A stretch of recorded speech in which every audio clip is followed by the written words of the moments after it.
secret millionaire disguised, tested everyone. One kindness act led to an entire inheritance. The air in the grand boardroom of Thorne Industries was thick with a tension that was almost palpable, yet strangely overlooked by two of its most prominent occupants. Elias Thorne, a figure of almost mythical status in the tech world, sat at the head of the polished obsidian table, his gaze sweeping over the assembled executives.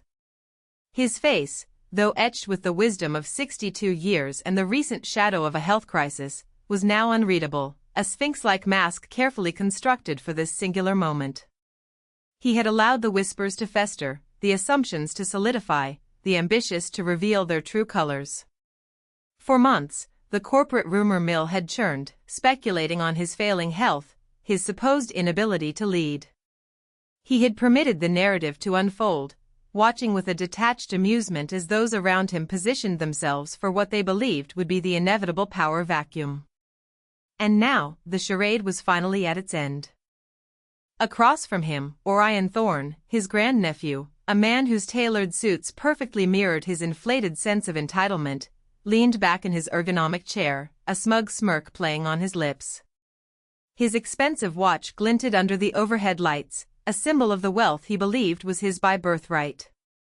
Beside him, Cassandra Vane, the chief operations officer, a woman whose intelligence was matched only by her icy ambition, watched Elias with a predatory gleam in her eyes. Her posture was impeccable, her expression a careful blend of deference and barely concealed impatience. They believed they held all the cards, that the old man was finally succumbing to age and infirmity, paving the way for their undisputed reign.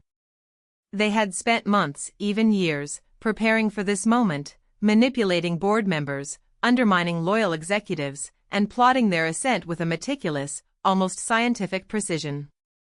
The scent of impending victory seemed to hang around them, a heady perfume invisible to all but Elias.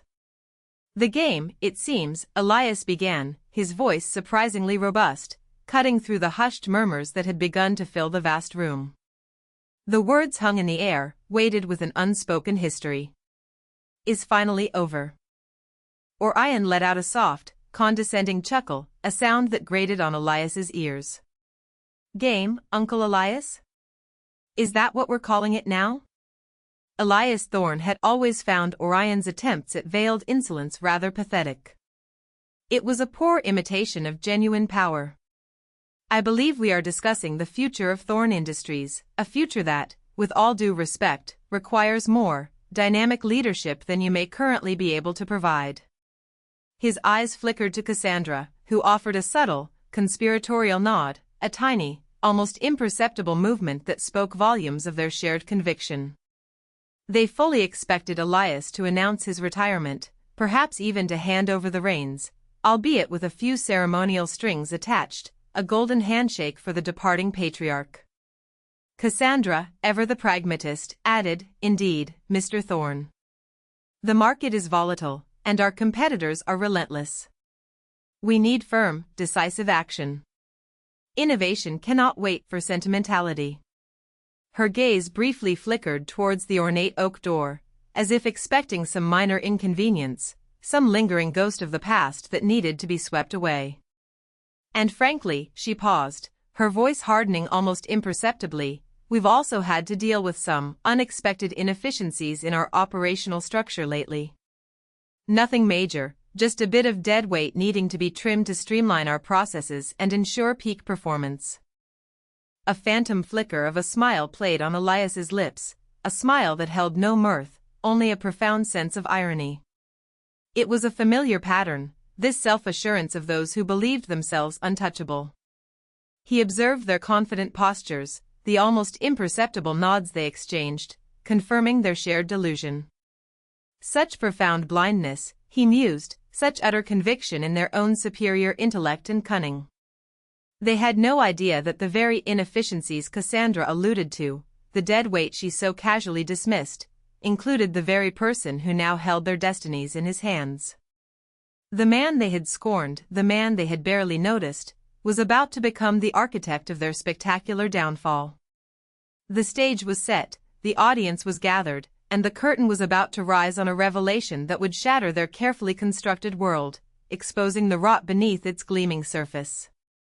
Elias Thorne had built an empire from nothing, transforming a fledgling tech startup operating out of a cramped garage into Thorne Industries, a global behemoth that had redefined connectivity and innovation.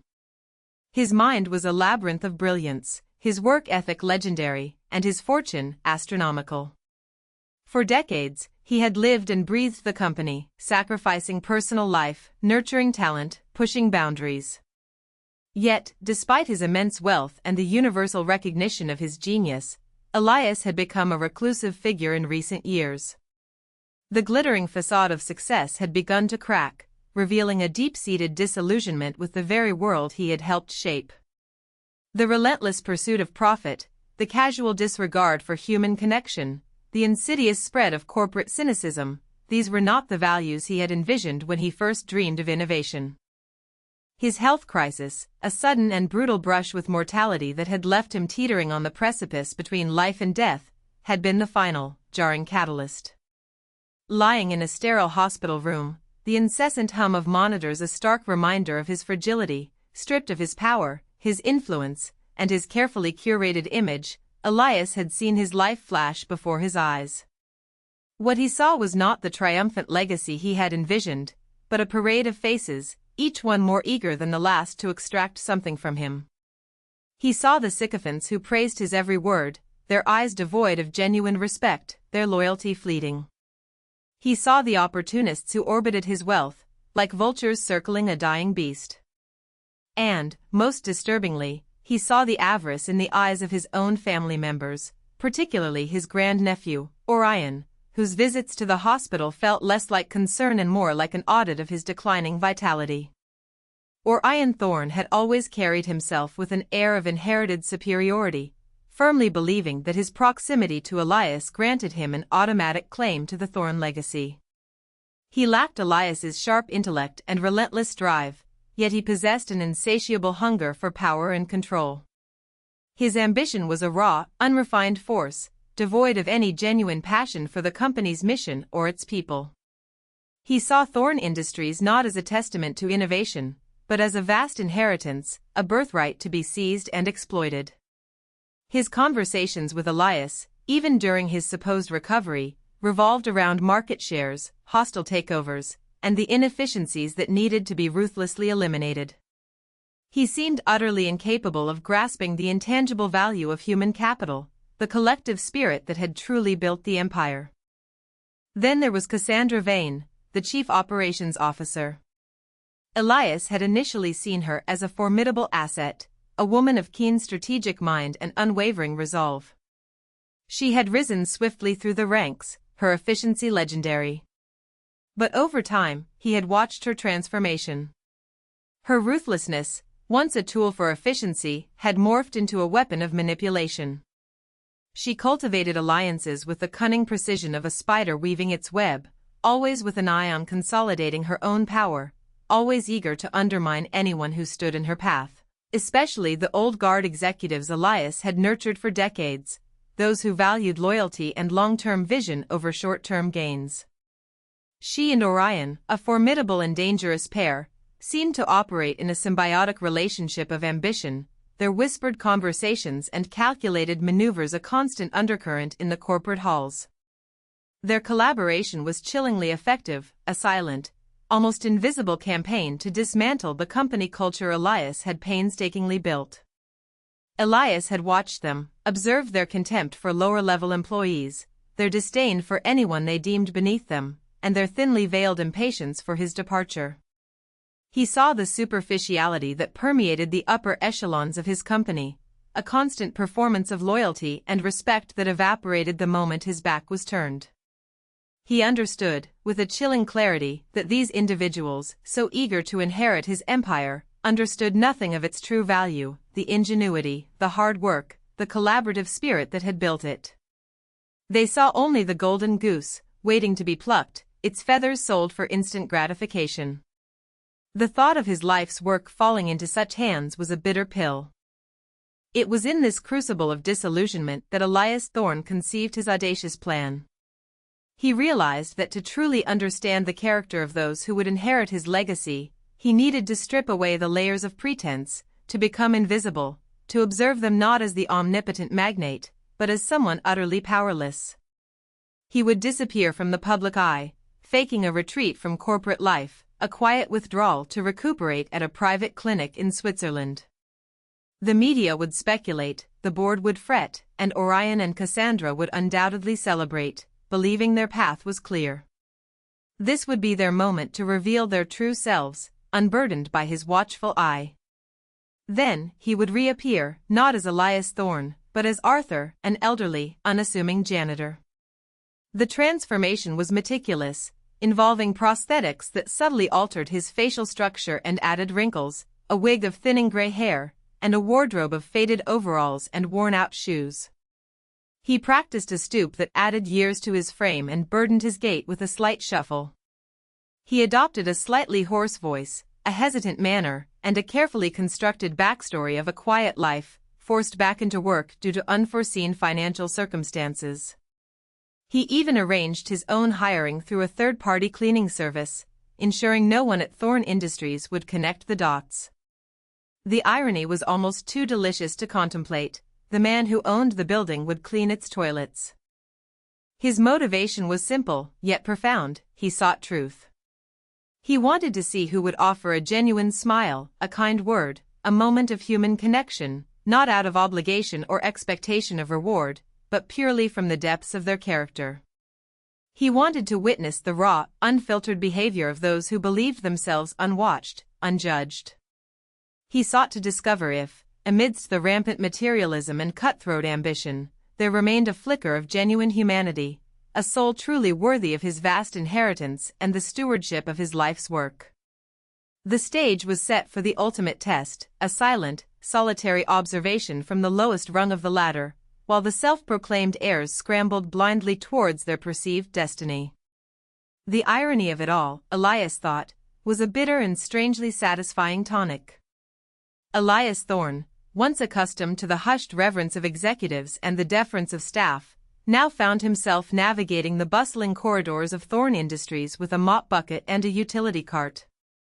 He was Arthur, a man invisible to all but those who wished to step over him. His uniform, faded blue overalls, a threadbare polo shirt, and worn-out work boots, was a stark contrast to the custom-tailored suits that had once been his daily attire. His hands, once busy signing multi-million-dollar deals, now gripped a mop handle, scrubbing away the grime that accumulated on the polished floors of his own empire.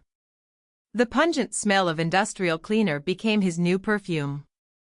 The transformation was absolute, and the anonymity was profound. He saw everything. The hurried footsteps of employees rushing to meetings, their faces etched with stress or ambition. The hushed, often gossiping conversations in cubicles, the cacophony of the trading floor echoing with frantic calls, the meticulously curated modern art on the walls, all now viewed from the perspective of someone utterly inconsequential. He witnessed the subtle power plays, the backstabbing glances exchanged behind closed doors, the casual dismissal of anyone not deemed important enough to warrant even a polite nod. It was a world he had created, yet now saw with the chilling clarity of an outsider, a ghost in his own machine. The grand edifice he had built, once a symbol of innovation and collaboration, now felt like a cold, impersonal monument to corporate climbing. His interactions with Orion and Cassandra were, predictably, a masterclass in contempt. Each encounter was a further confirmation of his deepest fears about their character. One Tuesday morning, as Arthur was meticulously buffing the marble floors of the executive wing, the drone of the floor polisher a monotonous backdrop to his thoughts, Orion Thorne strode past, engrossed in a phone call. His voice, loud and self-important, carried easily in the hushed corridor. He walked with an arrogant swagger, his eyes fixed on some distant, self-important point on the ceiling, completely oblivious to his surroundings. As he rounded a corner too sharply, he bumped directly into Arthur, sending a small splash of murky water from the mop bucket onto his pristine Italian leather shoes. "Watch it, old man." Orion snapped, his voice sharp with irritation, not even breaking stride or looking down. He merely glanced at his shoe with a grimace, as if Arthur were merely an obstacle, a piece of faulty equipment. Are you blind? Some of us have important places to be. This company isn't going to run itself. He continued his conversation, a torrent of self-serving directives, oblivious to the fact that the old man he'd just insulted, the elderly janitor he deemed so beneath him, was the very source of his lineage and his presumed future wealth. Arthur simply nodded, his face impassive, a practiced blankness concealing the storm of emotions within. He continued cleaning, the faint smirk on Elias's inner self growing, a bitter confirmation of Orion's true nature. The sheer, unadulterated arrogance of it was breathtaking, a chilling testament to Orion's self-absorption. Cassandra Vane was no less dismissive. She frequently passed Arthur in the hallways, her high heels clicking a sharp rhythm of superiority on the polished floors. Her gaze never met his, her eyes seemed to look through him, or rather, beyond him, as if he were merely an inconvenient blur in her periphery. She rarely acknowledged his existence beyond an impatient wave if he happened to block her path for a second too long, a dismissive gesture that spoke volumes. One afternoon, Arthur was meticulously cleaning the vast glass wall overlooking the city skyline, a task he found surprisingly meditative. The city spread out below him, a miniature world of ambition and movement. Cassandra emerged from her office, observing his slow, deliberate movements with a critical eye. "Are you quite finished, Arthur?" she stated, not asked, her voice dripping with thinly veiled impatience and a hint of condescension. "This wall needs to be spotless for the board meeting tomorrow. And I mean spotless. We can't have dust motes distracting our investors, can we? Perhaps you should consider a faster pace. Time is money, even for janitorial services. Some of us have deadlines to meet." She then turned and walked away, her back ramrod straight, leaving him to finish the already gleaming surface. Elias felt a cold anger solidify in his gut. They saw him not as a human being, but as a tool, an inconvenient extension of the building's infrastructure, easily replaced, easily dismissed. He frequently overheard them, their voices carrying easily in the hushed executive corridors, seemingly unaware that anyone might be listening, or perhaps simply not caring. Once, while he was emptying waste bins in the main conference room after a late meeting, the scent of stale coffee and ambition lingering in the air, Orion and Cassandra entered, clearly believing themselves alone. "He's getting weaker, Cass," Orion whispered conspiratorially, his voice laced with a predatory eagerness. "I heard he nearly collapsed last week at his Swiss clinic. It's only a matter of time. The old lion is finally losing his roar." Cassandra nodded, her expression grimly satisfied, a glint of triumph in her eyes. "Good. The sooner he's out of the picture, the sooner we can implement our new strategies. The old guard will need to be retired. And we'll finally rid ourselves of all this dead weight, the underperformers and the sentimentalists who cling to Elias's antiquated vision. We need to modernize, to streamline, to be truly competitive." They laughed, a dry, humorless sound that echoed chillingly in the empty room, a sound of unchecked avarice. Elias, hidden behind a large potted plant, its leaves rustling faintly, listened, his heart heavy with disappointment, his conviction about their true nature hardening into an unyielding resolve. The knowledge that they would so casually discard decades of loyalty and dedication, all for personal gain, was a profound and painful insight. In stark contrast to the relentless tide of indifference and contempt, a beacon of genuine kindness emerged in the form of Alara Vance. She was a young data entry clerk, her desk tucked away in a bustling, often overlooked corner of the finance department, surrounded by the incessant click-clack of keyboards and the low hum of computers. Her work was meticulous, her presence quiet, yet her spirit shone with an inner light that was impossible to ignore, a quiet warmth that permeated her surroundings. Arthur first encountered Alara when she accidentally dropped a stack of files, scattering papers across the highly polished floor like fallen leaves. Before he could even react, she was on her knees, gathering them frantically, a flush of embarrassment on her cheeks. He bent down to help, his movements slow due to his fabricated age, his hands, once deft with technology, now fumbling slightly with the loose sheets. "Oh, thank you, Arthur," she exclaimed, her eyes wide with genuine gratitude, a soft, unburdened smile gracing her lips. "You didn't have to do that. I'm so clumsy today." It was a simple act, yet her reaction was a revelation. Most others would have barely acknowledged his assistance, perhaps even expected it as part of his job, but her sincere appreciation felt like a rare gift. Their most regular interactions occurred during lunch breaks. Arthur would often sit alone in a quiet corner of the cavernous cafeteria, observing the myriad social dynamics unfolding around him, the cliques forming, the hushed conversations, the laughter and the silent struggles.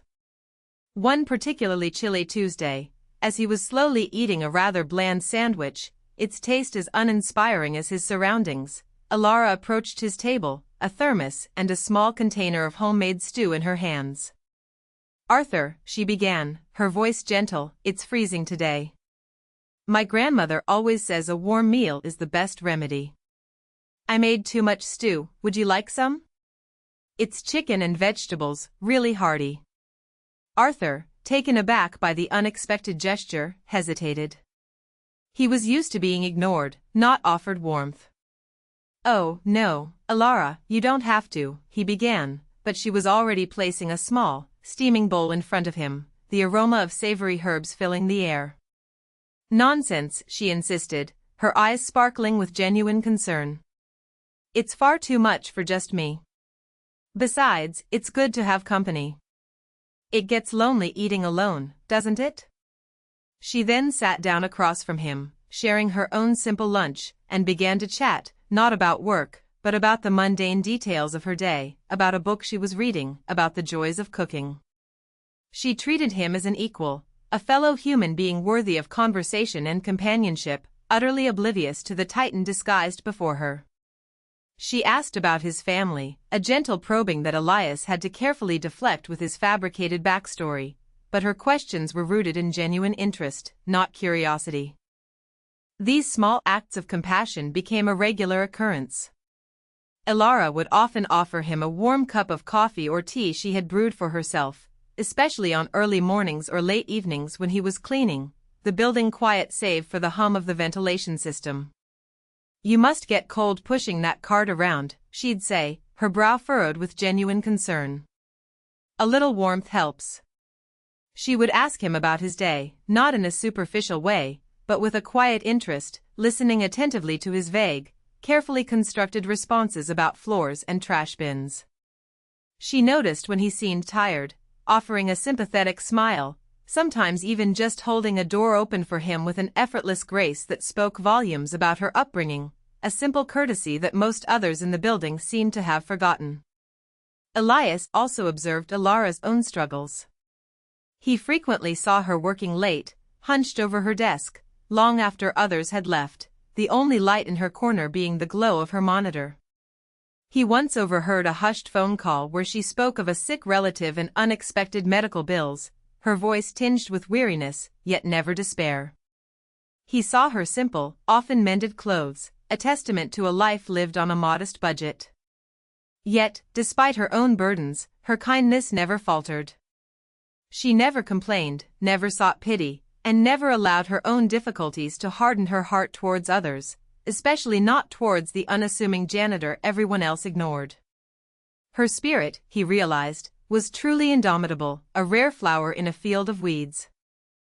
These profound differences in behavior solidified Elias's decision. Orion and Cassandra were a testament to the corrosive power of greed and ambition, their souls shriveled by self-interest, their actions a stark demonstration of their unworthiness. Alara, however, was a rare jewel, a testament to the enduring power of empathy and a genuine heart. Elias knew, with an unshakable certainty, who was truly worthy of his vast inheritance, who possessed the character to not only manage wealth but to wield it with compassion and integrity.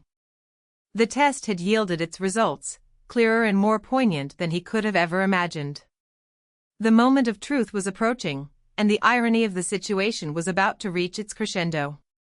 The atmosphere in the Thorne Industries' main boardroom was electric, charged with a mixture of anticipation and thinly veiled impatience. The succession planning meeting, as it had been officially dubbed, was about to begin.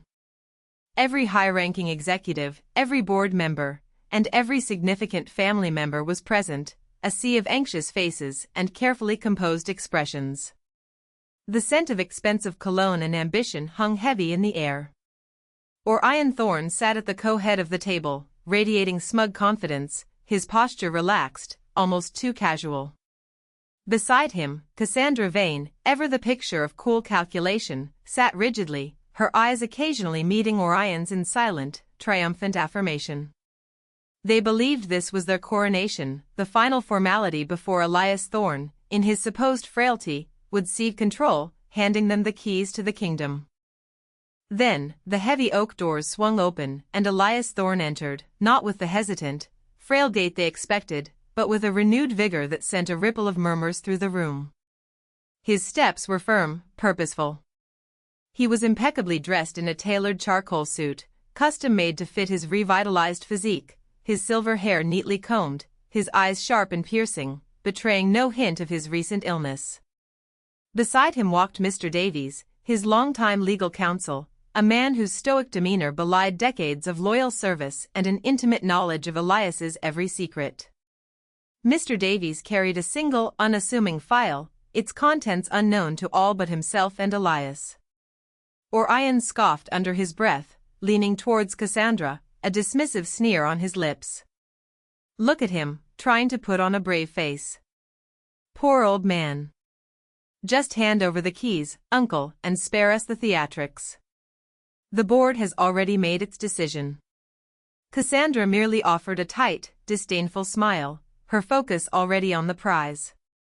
They were so consumed by their own narratives, so convinced of their impending victory, that they completely misread the subtle power emanating from Elias, the quiet strength in his eyes. Elias walked to the head of the table, his gaze sweeping over the expectant faces. He noticed Alara Vance, sitting quietly among the junior staff, having been invited as a courtesy for her excellent work in data analysis, though she felt entirely out of place in this opulent room of power brokers. She looked nervous, clutching a folder tightly, her simple dress a stark contrast to the designer suits around her, utterly unaware of the pivotal role she was about to play. Her wide, earnest eyes seemed to absorb every detail, her genuine discomfort a stark contrast to the practiced ease of others. Ladies and gentlemen, Elias began, his voice resonating with an authority that had not been heard in these halls for months, a command that instantly silenced the last murmurs.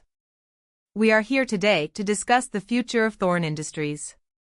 But more than that, we are here to discuss character, loyalty, integrity, and what truly defines a worthy legacy. Orion shifted impatiently in his seat, a flicker of annoyance crossing his face. With all due respect, uncle, we understand the sentiment. But perhaps we could move on to the tangible aspects? The strategic imperatives, the shareholder value, the market projections we discussed in our pre-meeting? His tone was dismissive, eager to rush past what he perceived as empty platitudes. Elias held up a hand, silencing him instantly, the gesture imbued with a quiet power. Patience, Orion. The tangible aspects are precisely what we shall address. But first, a story. A story of observation. A story of revelation. A story, I assure you, that will define the future of this company more than any balance sheet. He paused, letting his gaze linger on Orion, then Cassandra, their confident smiles beginning to falter as an unfamiliar unease crept into their expressions. Then, his gaze finally settled on Alara, who seemed to shrink under the sudden attention, her cheeks flushing.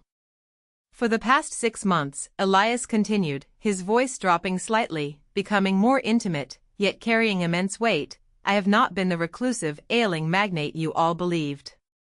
I have been here. Among you. Watching. Learning. Every day.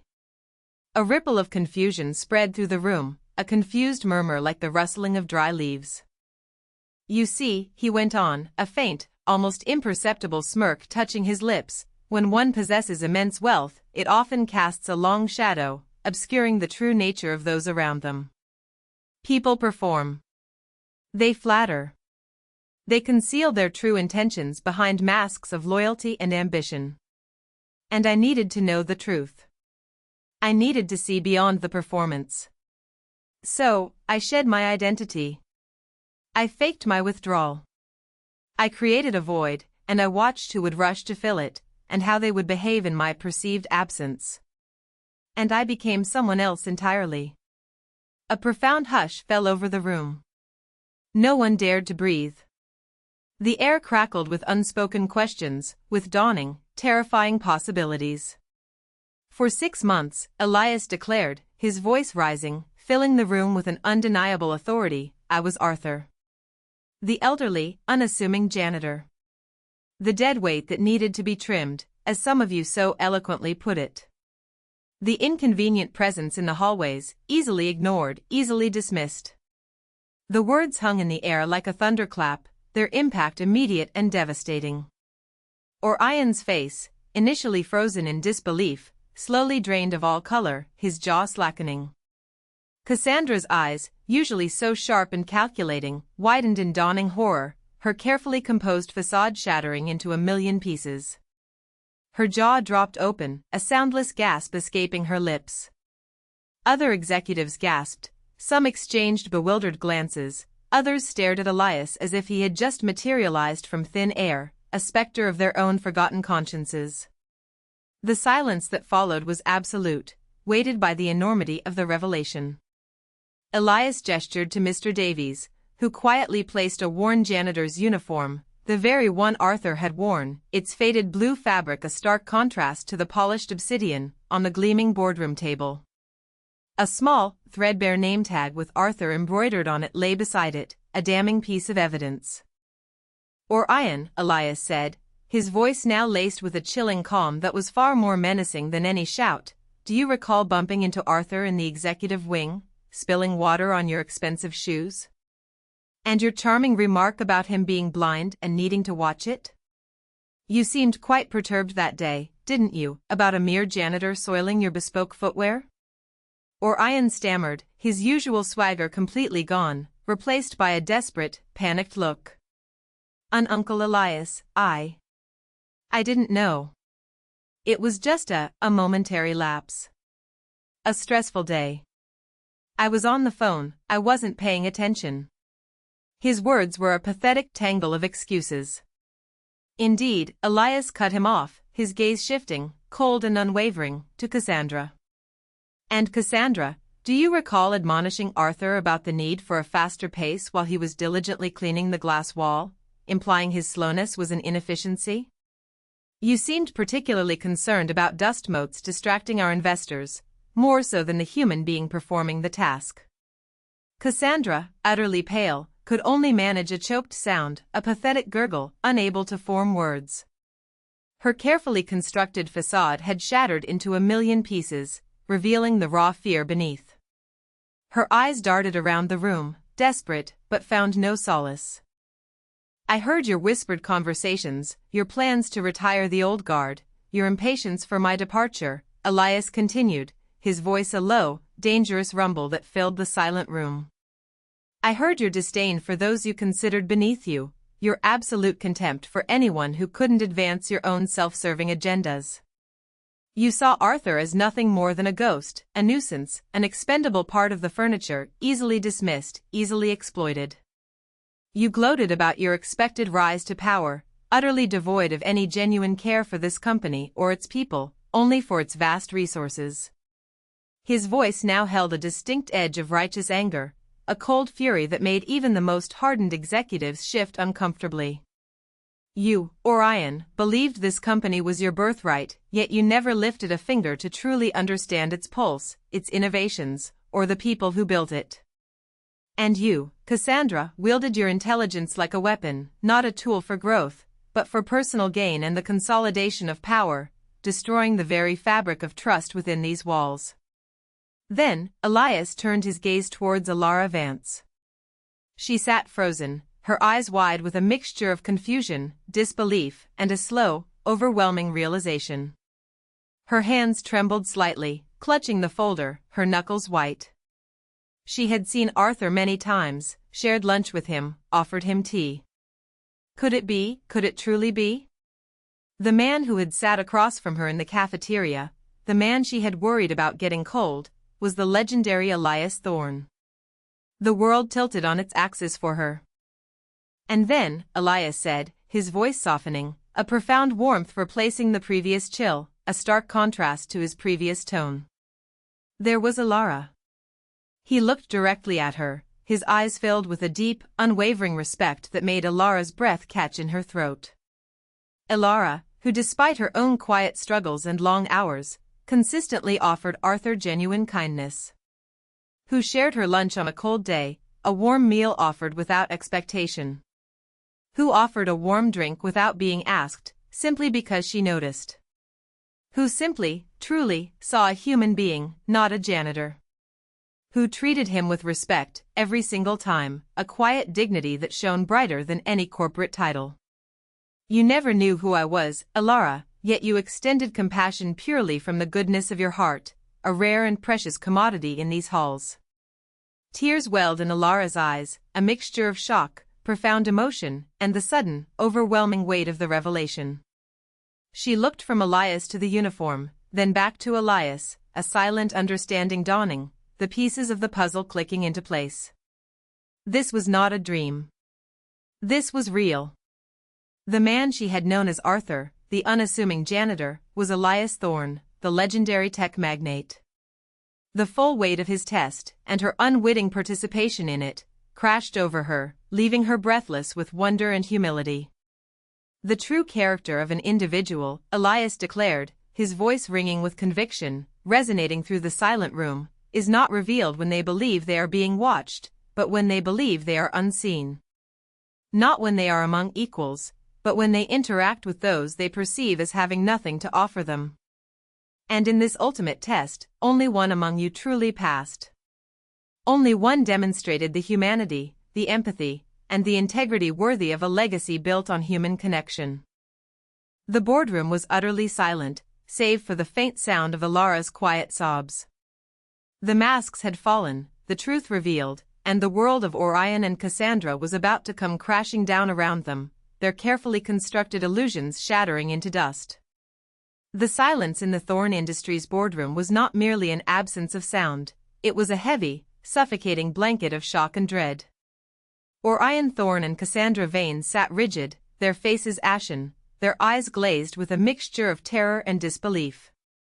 Their carefully constructed world, built on arrogance and deceit, had crumbled in an instant, exposed by the very man they had so contemptuously dismissed. The weight of Elias's gaze pressed down on them, an invisible force pinning them to their chairs. Elias Thorne, now fully embodying his true power, did not hesitate. His voice, though calm, was like a gavel striking a final, irreversible verdict. Each word was a precise, calculated blow. Effective immediately, Orion Thorne, your employment at Thorne Industries is terminated. All of your corporate titles, your board positions, and any form of compensation from this company are hereby revoked. You are to vacate the premises within the hour, accompanied by security. Your shares in Thorne Industries, which were granted as a privilege, not a right, contingent upon your adherence to the company's ethical code, will be repurchased at a nominal, predetermined value, as per the terms of the family trust which you so conveniently ignored and actively sought to subvert. Orion finally found his voice, a strangled, guttural sound, desperation clawing at his throat. You can't. This is outrageous. I'm family. This is my birthright. My father was your brother. You're ruining me. He looked desperately around the room, but the other executives, sensing the decisive shift in power, averted their gazes. There was no sympathy for him now, only a quiet, almost palpable relief that they were not in his shoes. Family, Elias scoffed, a bitter edge to his voice, his eyes narrowed. Family does not plot to overthrow, does not show contempt for the very foundations of its existence, does not gloat over the supposed infirmity of their elders. You were tested, Orion, and you failed spectacularly. Your birthright was conditional upon the very character you so clearly lack. You saw Thorn Industries as a personal piggy bank, not a legacy to uphold. He then turned his unwavering gaze to Cassandra, her composure finally shattered, tears welling in her eyes. Cassandra Vane, your employment as Chief Operations Officer, and indeed, any association with Thorn Industries, is also terminated, effective immediately. Your contracts, your performance bonuses, your stock options, all are null and void due to gross misconduct and a clear breach of ethical conduct. You are to be escorted out of the building. Your reputation, I dare say, will precede you in any future endeavors, a scarlet letter in the corporate world. Cassandra, usually so composed, looked utterly devastated. Her eyes, filled with a raw, desperate fear, darted around the room, searching for an ally, a lifeline, but found none. Mr. Thorne, please. My career, my life's work. I simply misunderstood, I was under immense pressure. Orion misled me, he was manipulative. Her voice cracked, a pathetic plea that rang hollow in the charged atmosphere, a desperate attempt to deflect blame that only cemented Elias's conviction. You understood perfectly, Ms. Vane, Elias stated, his voice unwavering, devoid of any pity. You understood that you could exploit those you deemed beneath you. You understood that you could scheme and manipulate without consequence, believing your intelligence made you impervious to ethical standards. You were wrong. The consequences are now abundantly clear, and they are entirely of your own making. Security personnel, who had been discreetly waiting outside, now entered the boardroom, their presence a silent, undeniable confirmation of the finality of Elias's words. Orion and Cassandra were escorted out, their faces contorted in a mixture of rage, humiliation, and utter despair. Their once confident strides were now shuffling steps of defeat, their heads bowed. The whispers that followed them were not of sympathy, but of a quiet, collective satisfaction, a sense of justice finally served. The media, already alerted to the unusual meeting, would soon be buzzing with the scandalous details of their downfall, transforming their carefully cultivated public images into cautionary tales of hubris and corporate treachery. Their luxurious lives, built on the foundations of ambition and deceit, would crumble, leaving them with nothing but the bitter taste of their own avarice and the echoing silence of their shattered reputations. Then, Elias turned his attention to Alara Vance. She was still sitting, eyes red-rimmed, trembling slightly, unable to fully comprehend the seismic shift that had just occurred. Her heart pounded in her chest, a frantic drumbeat against her ribs. Alara Vance, Elias announced, his voice now imbued with a gentle warmth that filled the room, a stark contrast to the cold precision he had just displayed. Please approach the table. Alara slowly rose, her legs feeling like jelly, and tentatively walked towards Elias, her movements uncertain, as if navigating an unfamiliar dream. She still couldn't quite believe this was happening, that the powerful Elias Thorne was speaking directly to her, the humble data entry clerk. Alara, Elias continued, his gaze kind and direct, your kindness, your genuine compassion, your simple act of seeing a human being where others saw only a janitor, has proven to be the most valuable asset in this entire company. You embodied the very spirit of integrity and empathy that built Thorn Industries and that I wish to see continue. You represent the true values I held when I first began this journey, values that were nearly forgotten in the pursuit of profit. He paused, letting the weight of his words sink in, then delivered the life-altering news. Therefore, I am announcing today that Alara Vance will inherit a significant portion of my personal wealth, equivalent to $500 million, to be placed in a trust in her name, with immediate access. Furthermore, you will receive a substantial equity stake in Thorn Industries, making you one of its principal shareholders, a true partner in its future. And, with immediate effect, you will be appointed to a newly created position, Director of Corporate Ethics and Community Engagement, reporting directly to me. Your responsibilities will include overseeing our philanthropic initiatives, ensuring our company culture fosters genuine respect and inclusivity at all levels, and championing the human element within our corporate structure. You will also be given a fully furnished residence and a generous stipend to ensure your comfort and financial security, so you may focus entirely on your new, crucial role without any external burdens or distractions." Elara gasped, her hand flying to her mouth, tears streaming down her face, her chest heaving with emotion. $500 million. A principal shareholder. A director. It was an amount, a position, a future so far beyond her wildest dreams that it felt like a fantastical hallucination, an impossible twist of fate.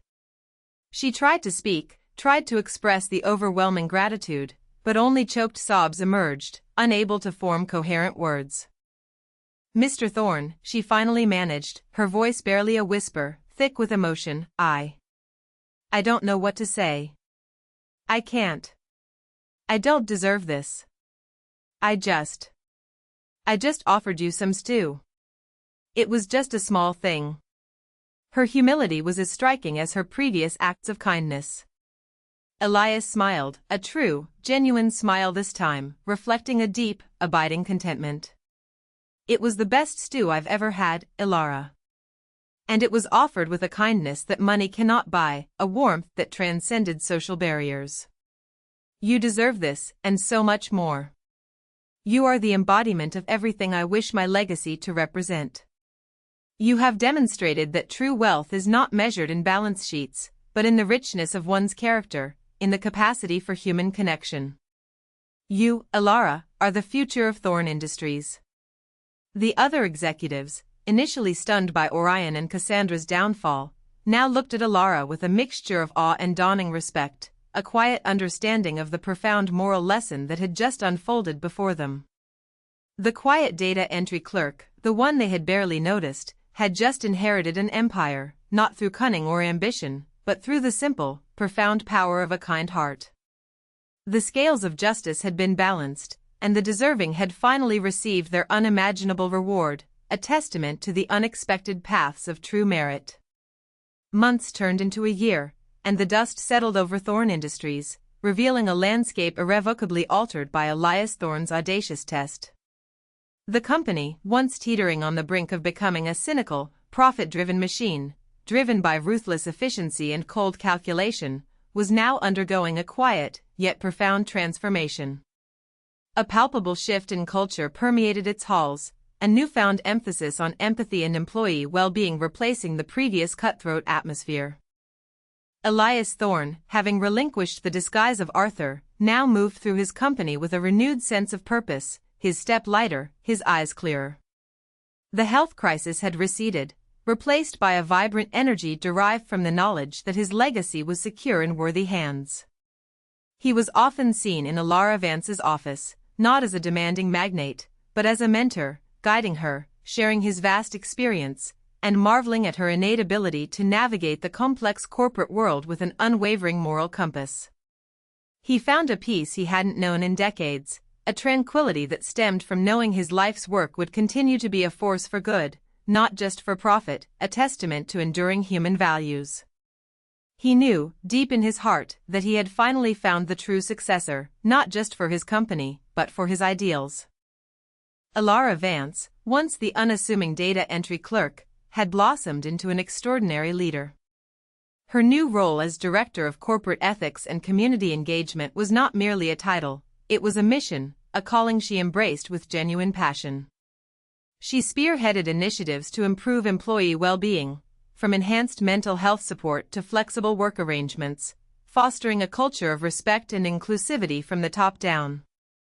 She directed Thorne Industries' vast philanthropic efforts towards causes that genuinely uplifted communities, not merely served as tax write-offs, investing in education, sustainable technology, and social welfare programs that truly made a difference. Despite her newfound wealth and power, Elara remained grounded, humble, and fiercely dedicated. Her office was always open, her door always welcoming, and she continued to treat everyone, from the newest intern struggling with a technical issue to the most senior executive, with the same genuine kindness she had shown to Arthur. She had used a portion of her inheritance to establish a foundation in her grandmother's name, dedicated to supporting families struggling with medical debt, a testament to her enduring empathy and her personal understanding of hardship. Her decisions were always tempered by compassion, her leadership guided by a quiet strength. Orion Thorne and Cassandra Vane, however, found their lives to be a stark contrast. Stripped of their titles, their wealth, and their reputations, they became pariahs in the cutthroat world they had once sought to dominate. Orion, unable to secure any meaningful employment due to his ruined reputation and lack of genuine skills, found his vast inheritance from other family sources quickly dwindling, consumed by his extravagant lifestyle and a series of failed, ill-conceived ventures that crashed and burned. Cassandra, despite her formidable intellect, found every corporate door slammed shut in her face, her name synonymous with ruthless ambition and ethical bankruptcy. The very networks she had meticulously built now actively avoided her. They were left with nothing but their bitter regrets, their hubris having led them to a desolate future where their grand schemes had been reduced to dust. The irony was palpable. They had coveted wealth and power above all else, and in their relentless, unprincipled pursuit of it, they had lost everything that truly mattered, including their self-respect. Elias often reflected on the profound lessons learned from his time as Arthur. He had discovered that the true measure of a person was not in their accolades, their titles, or the size of their bank account, but in the quiet, often unseen, acts of humanity they extended to others. He had witnessed firsthand how easily power corrupted, how ambition could blind, and how the veneer of politeness could conceal a heart of stone. But he had also witnessed the undeniable, transformative power of genuine kindness, a light that shone brightest in the darkest corners of indifference. The experience had not only transformed his company but had profoundly changed Elias himself, reinforcing his belief in the inherent goodness of humanity, even in the most unexpected places. The story of Elias Thorne, the secret millionaire janitor, became a whispered legend within Thorne Industries, a constant reminder that character is truly revealed in the shadows, not in the spotlight. For in the obscurity of anonymity, a single act of genuine compassion shines brightest, proving that true wealth is not accumulated through material possessions or corporate power, but through the invaluable currency of human kindness. It is a timeless truth that echoes through the ages. Goodness, though often unheralded, always finds its way to its rightful reward. If you enjoyed this gripping tale of true character and unexpected turns, where a secret test revealed the best and worst of humanity, remember to subscribe to our channel and hit that notification bell so you don't miss our next story of deception, redemption, and life-changing lessons. We have many more tales that delve into the depths of human nature, exploring the hidden truths behind the polished facades. What do you think Elias Thorne truly learned from his time disguised as Arthur? Have you ever witnessed a small act of kindness make a monumental difference in someone's life, or even your own? Share your thoughts and experiences in the comments below. We love hearing from you and reading your perspectives on the power of compassion.